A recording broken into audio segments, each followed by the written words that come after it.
Hello everyone, hope you all are doing well, and in this video I am going to give you the sample answer of real exam question task 2 26 February 2022 morning slot. And the question is, nowadays more and more people decide to have children later in their life. ज़्यादा तो ज़्यादा लोग ये decide करते हैं कि उन्होंने ਦੀ ਜ਼ਿੰਦਗੀ ਦੇ ਵਿੱਚ ਜਿਹੜੇ ਬੱਚੇ ਥੋੜੇ ਲੇਟ ਆਉਣ. What are the reasons? ਇਸ ਚੀਜ਼ ਦੇ ਕੀ ਰੀਜ਼ਨਸ ਆ? Do the advantages of this outweigh the disadvantages? ਕੀ ਇਹਦੇ ਜਿਹੜੇ advantages ਔਰ disadvantages ਨੂੰ outweigh ਕਰਦੇ ਆ? Indeed, it has become a propensity among couples to have children late in life. ਕਿ ਹਾਂ ਅੱਜ ਕੱਲ੍ਹ ਜਿਹੜੇ couples ਹੈਗੇ ਆ ਉਹਨਾਂ ਦੇ ਵਿੱਚ ਬੱਚਿਆਂ ਨੂੰ late ਲੈਣ ਦਾ trend ਬਣ ਚੁੱਕਿਆ because ਕਿਉਂਕਿ guardians want to turn out to be financially free. ਕਿਉਂਕਿ ਜਿਹੜੇ guardians ਹੈਗੇ ਆ ਉਹ financially free ਹੋਣਾ ਚਾਹੁੰਦੇ ਆ prior to ਮਤਲਬ before to take the accountability of the babies the accountability ਲੈਣ ਤੋਂ ਪਹਿਲਾਂ ਉਹ ਕੀ ਕਰਨਾ ਚਾਹੁੰਦੇ ਆ financially free ਹੋਣਾ ਚਾਹੁੰਦੇ ਆ. I assert that it has more destructive outcomes. मैं कहना चाहूँगी कि ये destructive outcomes ज़्यादा है, not only personally but also socially as compared to the constructive ones. ਸੋ ਇੱਕ ਇੰਟਰੋਡਕਸ਼ਨ ਲਿਖਣ ਦੇ ਲਈ ਤੁਹਾਨੂੰ ਜਿਹੜੀਆਂ ਚੀਜ਼ਾਂ ਦੀ ਜ਼ਰੂਰਤ ਹੈ, ਪਹਿਲਾਂ ਤਾਂ ਤੁਹਾਨੂੰ ਪੈਰਾਫਰੇਜ਼ਿੰਗ ਆਉਣੀ ਚਾਹੀਦੀ ਹੈ, ਤੁਹਾਡੇ ਵਿਊਜ਼ ਪੈਰਾਫਰੇਜ਼ਿੰਗ ਆਉਣੀ ਚਾਹੀਦੀ ਹੈ, ਵੋਕੈਬਲਰੀ ਤੁਹਾਡੀ ਅੱਛੀ ਹੋਣੀ ਚਾਹੀਦੀ ਹੈ, ਗ੍ਰਾਮੈਟੀਕਲ ਐਕੂਰੇਸੀ ਪਲੱਸ ਕੋਹੀਜ਼ਨ ਕੋਹਰੈਂਸ ਹੋਣਾ ਚਾਹੀਦਾ ਹੈ. ਸੈਕਿੰਡ ਵਨ, ਤੁਸੀਂ ਇੰਟਰੋਡਕਸ਼ਨ ਦੇ ਵਿੱਚ ਆਪਦੇ ਵਿਊ ਪੁਆਇੰਟਸ ਨੂੰ ਐਡ ਕਰਨਾ ਹੈ ਕਿ ਤੁਸੀਂ ਆਉਣ ਵਾਲੇ ਬੋਡੀ ਪੈਰਾਗ੍ਰਾਫ ਦੇ ਵਿੱਚ ਕੀ ਡਿਸਕ੍ਰਾਈਬ ਕਰਨ ਜਾ ਰਹੇ ਹੋ. ਜਿਵੇਂ ਕਿ ਜੇ ਆਪਾਂ ਗੱਲ ਕਰੀਏ ਇਸ ਟਾਸਕ ਦੀ ਤਾਂ ਇਹਨਾਂ ਨੇ ਆਪਾਂ ਨੂੰ ਰੀਜ਼ਨਸ ਪੁੱਛੇ ਪਲੱਸ ਐਡਵਾਂਟੇਜ ਆਊਟਵੇ ਡਿਸਐਡਵਾਂਟੇਜ ਪੁੱਛਿਆ ਹੈ. ਤਾਂ ਰੀਜ਼ਨ ਆਪਾਂ ਇਹ ਲਿਖਤਾ ਕਿ because guardians want to turn out to be financially free prior to take the accountability of the babies. accountability ਹੁੰਦੀ ਹੈ responsibilities. ਸੋ ਇਹ ਹੋ ਗਿਆ ਰੀਜ਼ਨ ਕਿ ਉਹ financially free ਹੋਣਾ ਚਾਹੁੰਦੇ ਹੈ. ਫਿਰ ਮੈਂ ਕਹਿ ਰਹੀ ਹਾਂ ਕਿ ਮੈਂ ਇਸ ਦੇ ਡਿਸਐਡਵਾਂਟੇਜ ਜ਼ਿਆਦਾ ਹੈ, ਡਿਸਟਰਕਟਿਵ ਆਊਟਕਮਸ ਜ਼ਿਆਦਾ ਹੈ, ਬਲਕਿ ਐਡਵਾਂਟੇਜ ਘੱਟ ਹੈ. ਸੋ ਡਿਸਟਰਕਟਿਵ ਆਊਟਕਮਸ ਕਾਹਦੇ ਤੇ ਪੈ ਰਹੇ ਆ? Personally as well as socially. So ਜੋ ਚੀਜ਼ ਮੈਂ ਅੱਗੇ ਡਿਸਕ੍ਰਾਈਬ ਕਰਨੀ ਹੈ ਉਹ ਚੀਜ਼ ਮੈਂ ਇੰਟਰੋਡਕਸ਼ਨ ਦੇ ਵਿੱਚ ਵੀ ਮੈਂਸ਼ਨ ਕਰਤੀ. Now let's move to the further. Commencing with the remarkable reason why parents want to have kids. Start ਕਰੀਏ ਇੱਕ ਬਹੁਤ ਹੀ ਇੰਪੋਰਟੈਂਟ ਰੀਜ਼ਨ ਦੇ ਨਾਲ ਕਿ ਕਿਉਂ ਜਿਹੜੇ ਪੇਰੈਂਟਸ ਹੈਗੇ ਆ ਉਹ ਬੱਚਿਆਂ ਨੂੰ ਇੱਕ ਸਪੈਸੀਫਿਕ ਟਾਈਮ ਤੋਂ ਬਾਅਦ ਲੈਣਾ ਚਾਹੁੰਦੇ ਆ. So don't forget to mention a topic sentence in your body paragraph. body paragraph ਦੇ ਵਿੱਚ ਤੁਸੀਂ ਇੱਕ topic sentence ਜ਼ਰੂਰ mention ਕਰਨਾ ਹੈ which will define or which will make the examiner know that what you are going to describe in the further paragraph. so ਇਹਦੀ topic line ਇਹ ਹੈ ਕਿ ਕਿਉਂ ਜਿਹੜੇ ਬੱਚੇ ਹੈਗੇ ਆ ਉਹ ਇੱਕ specific time ਤੋਂ ਬਾਅਦ ਹੀ parents ਉਹਨਾਂ ਨੂੰ ਲੈਣਾ ਪਸੰਦ ਕਰਦੇ ਆ, ਕੋਮਾ. ਹੁਣ ਆਪਾਂ ਆਪਣਾ view plus explanation ਦੇਵਾਂਗੇ.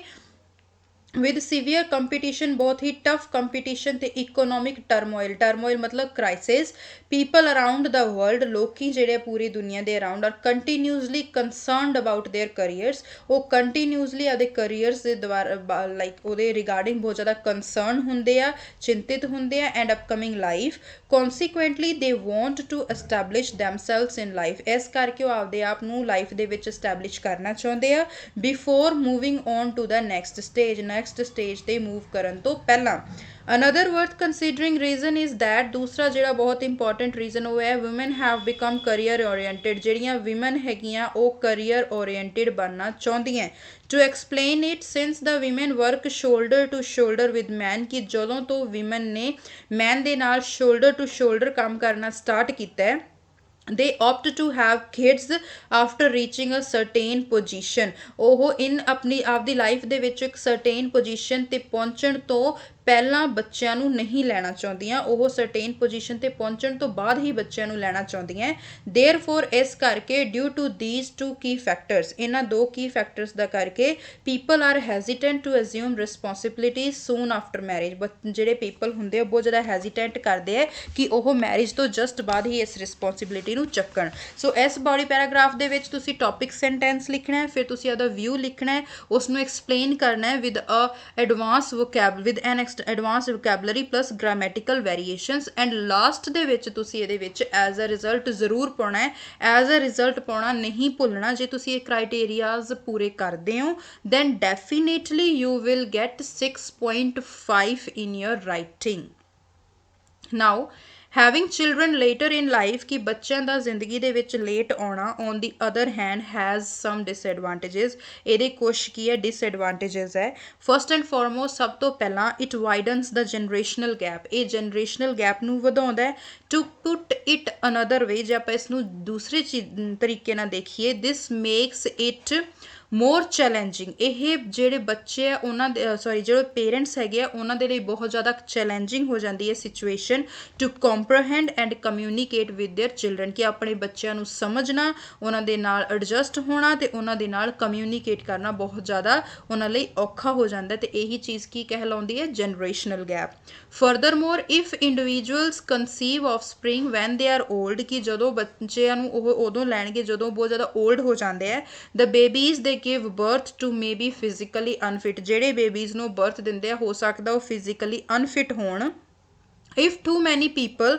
opt to follow this trend ਜੇ ਜ਼ਿਆਦਾਤਰ ਲੋਕੀ ਇਸ ਟ੍ਰੈਂਡ ਨੂੰ ਫੋਲੋ ਕਰਨਗੇ it might contrarily impact the future workforce quality ਤਾਂ ਡੈਫੀਨੇਟਲੀ ਇਹ ਚੀਜ਼ ਕਰੂਗੀ ਫਿਊਚਰ ਜਿਹੜੀ ਵਰਕਫੋਰਸ ਹੈ ਉਸ ਦੀ ਕੁਆਲਿਟੀ ਨੂੰ ਇੰਪੈਕਟ ਕਰੂਗੀ ਉਸ ਨੂੰ ਪ੍ਰਭਾਵਿਤ ਕਰੂਗੀ ਕਿਉਂਕਿ ਉਹ ਤਾਂ ਫਿਜ਼ੀਕਲੀ ਅਨਫਿਟ ਹੋ ਜਾਣਗੇ ਓਬਵੀਅਸਲੀ ਉਹਨਾਂ ਦੇ ਵਿੱਚ ਪ੍ਰੋਬਲਮਸ ਆਊਗੀ ਜਦੋਂ ਪੇਰੈਂਟਸ ਜਿਹੜੇ ਆ ਟੂ ਓਲਡ ਹੋ ਜਾਣਗੇ ਨਾਓ ਹੁਣ ਆਪਾਂ ਆਊਟਵੇ ਵਾਲਾ ਕਰ ਰਹੇ ਹਾਂ ਤੇ ਇੱਕ ਛੋਟਾ ਜਿਹਾ ਪੈਰਾਗ੍ਰਾਫ ਆਪਾਂ ਐਡਵਾਂਟੇਜ ਦਾ ਵੀ ਬਣਾ ਰਹੇ ਹਾਂ on the other hand individuals who decide to focus on their profession ਜਿਹੜੇ ਇੰਡੀਵਿਜੂਅਲ ਡਿਸਾਈਡ ਕਰਦੇ ਕਿ ਉਹਦੇ ਪ੍ਰੋਫੈਸ਼ਨ ਤੇ ਫੋਕਸ ਕਰਨਗੇ ਫਰਸਟ ਸਭ ਤੋਂ ਪਹਿਲਾਂ ਐਂਡ ਆਫਟਰਵਰਡ ਤੇ ਉਸ ਤੋਂ ਬਾਅਦ ਹੈਵ ਇਨਫੈਂਟਸ ਤੇ ਇਨਫੈਂਟਸ ਲੈਣਗੇ can care more of their youngsters ਉਹ ਜ਼ਿਆਦਾ ਆਪਦੇ ਬੱਚਿਆਂ ਦੀ ਕੇਅਰ ਕਰ ਸਕਦੇ ਆ because of adequate vocation and financial opportunities now conclusion in conclusion because of the competitive environment ਦਾ ਕਰਕੇ and being career focus ਹੋਣ ਦੇ ਕਰਕੇ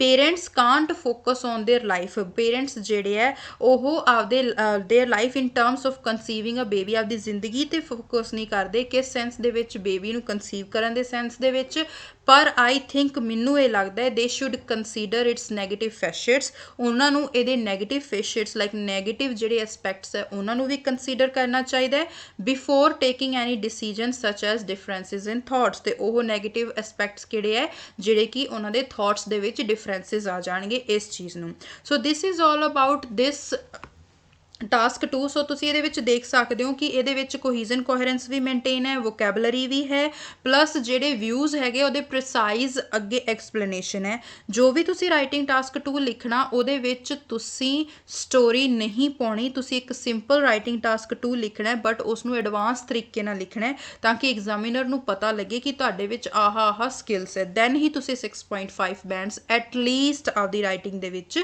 ਲੈ ਸਕਦੇ ਹੋ so let's finish this video with this task 2 so let's meet in the next video and you could also if you are new on my this channel so you should subscribe my channel and hit on the bell icon so that you will get the further notifications and you should also check out my cue card videos vocabulary and other writing videos for enhancing your knowledge so bye bye let's meet in the next video take care